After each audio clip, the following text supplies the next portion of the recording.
The zenith classes में आप लोगों का फिर से एक बार स्वागत है। आज हम लोग जो टॉपिक पढ़ने वाले हैं वो हैं विश्व के प्रमुख घास के मैदान। अगर इस टॉपिक को देखा जाए तो हर एक एग्ज़ाम में कहीं ना कहीं से एक नंबर का क्वेश्चन बनता ही बनता है। तो आज हम इसको एक नंबर कंफर्म कर देते हैं। तो आते हैं पढ़ते हैं विश्व के प्रमुख घास के मैदान। उससे पढ़ने से पहले हमें ये देखना होगा कि जो हम लोग क्या किए हैं, पृथ्वी का 3 से 4 काल्पनिक रेखाएं खींचे हैं। उस काल्पनिक रेखा के बारे में हम लोग पढ़ लेते हैं। जैसे एक काल्पनिक रेखा हम लोग बनाए हैं जो है विश्व के यानी पृथ्वी के बीचों बीच होकर गुजरती है, जिसे हम लोग बोलते हैं 0 डिग्री। जिसे हम लोग क्या बोलते हैं, 0 डिग्री। और इसे नाम दिया गया है विषुवत रेखा। क्या नाम दिया गया है, विषुवत रेखा। एक रेखा जो है इसके ठीक 23.5 डिग्री ऊपर और ठीक 23.5 डिग्री नीचे बनाया गया है। 23.5 डिग्री ऊपर जो बनाया गया है उसे बोला जाता है कर्क रेखा, और 23.5 डिग्री नीचे जो बनाया गया है उसे बोला जाता है मकर रेखा। इसके बाद और अगर देखें तो एक लाइन बनती है 66.5 डिग्री ऊपर, 66.5 डिग्री और 66.5 डिग्री नीचे। इसे बोलते हैं आर्टिक सर्किल और इसे बोलते हैं अंटार्कटिक सर्किल। अंटार्कटिक सर्किल और इसे बोलते हैं आर्कटिक सर्किल। ये सब जो लाइन है ये सब इमेजिनरी लाइन है। तो हमने क्या याद किया कि 0 डिग्री जो होता है वो विषुवत रेखा होता है। ऊपर वाले को नॉर्थ बोला जाता है और नीचे वाले को साउथ बोला जाता है। अगर नॉर्थ की तरफ जाते हैं 23.5 डिग्री तो हमें मिलेगा कर्क रेखा, और 66.5 डिग्री जो मिलेगा वो होगा आर्टिक सर्किल। और अगर साउथ की तरफ आते हैं तो विषुवत रेखा से 23.5 डिग्री नीचे आते हैं तो मिलेगा मकर रेखा, और 66.5 डिग्री नीचे आते हैं तो हमें मिलेगा अंटार्कटिक सर्किल। और यहाँ पे 90 डिग्री भी कहते हैं, 90 डिग्री जिसे ध्रुव भी बोला जाता है। क्या बोला जाता है, ध्रुव। ये हो गया दक्षिणी ध्रुव और ये हो गया उत्तरी ध्रुव। अब चूंकि हम घास का मैदान पढ़ रहे हैं और ये टॉपिक हम क्यों देख रहे हैं, इसका पीछे ये रीजन है कि एग्जाम में हमसे पूछा जाता है उष्ण कटिबंधीय घास मैदान और शीतोष्ण कटिबंधीय घास का मैदान।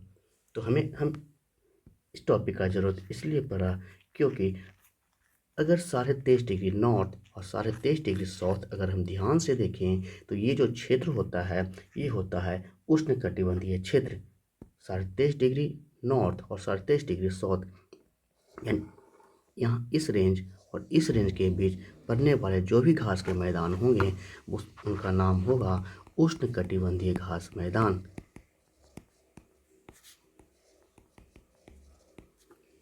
तो अब एक ही याद कर सकते हैं कि उष्ण कटिबंधीय घास मैदान, क्योंकि एग्जाम में ये भी पूछ सकता है कि निम्नलिखित में कौन सा उष्ण कटिबंधीय घास के मैदान है। ठीक है, तो अब हम याद करते हैं कि जैसे ये तीन जो है घास के मैदान 23.5 डिग्री और नॉर्थ और 23.5 डिग्री साउथ के बीच में पड़ रहा है। तो ये तीनों घास के मैदान जो हो जाएंगे उष्ण कटिबंधीय घास के मैदान। नाम है इनका लानोस, सेल्वास और कंपास। लानोस, सेल्वास और कंपास। और अगर ये ध्यान से देखें तो ये है आपका दक्षिण अमेरिका। क्या है ये, दक्षिण अमेरिका है। तो दक्षिण अमेरिका में तीन घास का मैदान हम लोग याद कर लिए, लानोस, सेल्वास और कैंपास। लानोस जो पड़ता है वो पड़ता है वेनेजुएला में।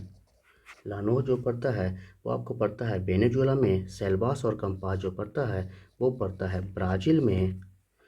ठीक है, और अगर एक और देखा जाए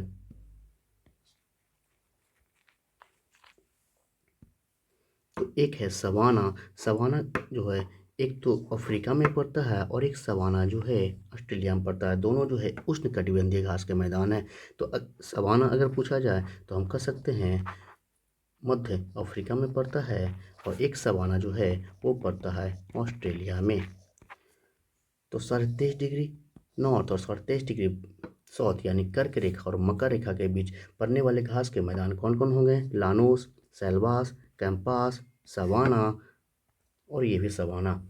लानोस जो होगा वो वेनेजुएला में होगा, सेल्वास और कंपास जो होगा वो ब्राज़ील में होगा, सवाना जो होगा ये आपका पड़ेगा मध्य अफ्रीका में, और एक सवाना जो होगा वो होगा ऑस्ट्रेलिया में। ये हो गए उष्णकटिबंधीय घास के मैदान। अब हम ऊपर के क्षेत्र जाएंगे, 23.5 डिग्री नॉर्थ से ऊपर जाएंगे और 37 डिग्री साउथ से ऊपर जाएंगे, तो हमें जो घास का मैदान मिलेगा वो मिलेगा शीतोष्ण घास का मैदान, यानी कह सकते हैं शीतोष्ण कटिबंधीय घास के मैदान।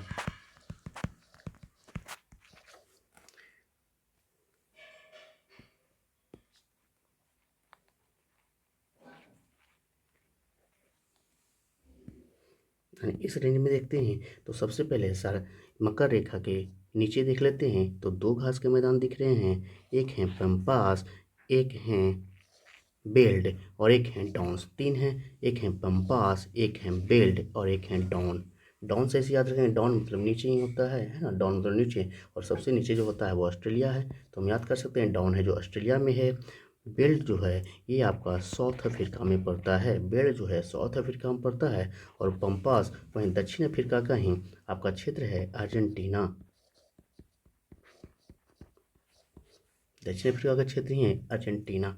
तो तीन याद कर लिए शीतोष्ण घास के मैदान, पम्पास, बेल्ट और डॉन। पम्पास, बेल्ट और डॉन तीनों जो है मकर रेखा के नीचे है, यानी शीतोष्ण घास का मैदान होगा। और पम्पास आपका पड़ता है दक्षिण अमेरिका में, बेल्ट आपका पड़ता है अफ्रीका में, और डॉन पड़ता है ऑस्ट्रेलिया में। इसके बाद मोस्ट फेमस आते हैं प्रेरीज। क्या नाम है? प्रेरीज। ये आपका पड़ता है यूएसए। पेरिस कहाँ पड़ता है? यूएसए में। और एक जो है स्टेपीज, ये एशिया और यूरोप दोनों में आता है, तो स्टेपीज याद करेंगे एशिया और यूरोप। एक है मंचूरिया, मंचूरिया आपका पड़ता है चीन में। यानी कि यहाँ हम 6 याद कर लिए हैं। क्या क्या नाम है? तो पम्पास, बेल्ट, डॉन। पम्पास आपका पड़ेगा अर्जेंटीना में, बेल्ट पड़ेगा आपका साउथ अफ्रीका में, डॉन पड़ेगा ऑस्ट्रेलिया में। उसी तरह से 23.5 डिग्री से ऊपर यानी कर्क रेखा से ऊपर देखते हैं नॉर्थ की ओर, तो वहाँ मिलेगा आपका प्रेरी जो कि पड़ेगा यूएसए यानी अमेरिका में। स्टेपीज, स्टेपीज आपका एशिया और यूरोप दोनों में पड़ेगा। और एक आता है मंचूरिया जो कि आपका चीन में पड़ेगा। मेरे ख्याल से 6, 7, 8, 9, 10, 10 घास के मैदान टोटल हो चुके हैं। सबको याद हो गया होगा। अगर याद हो गया, अच्छा लगा होगा तो प्लीज़ लाइक कर दीजिएगा।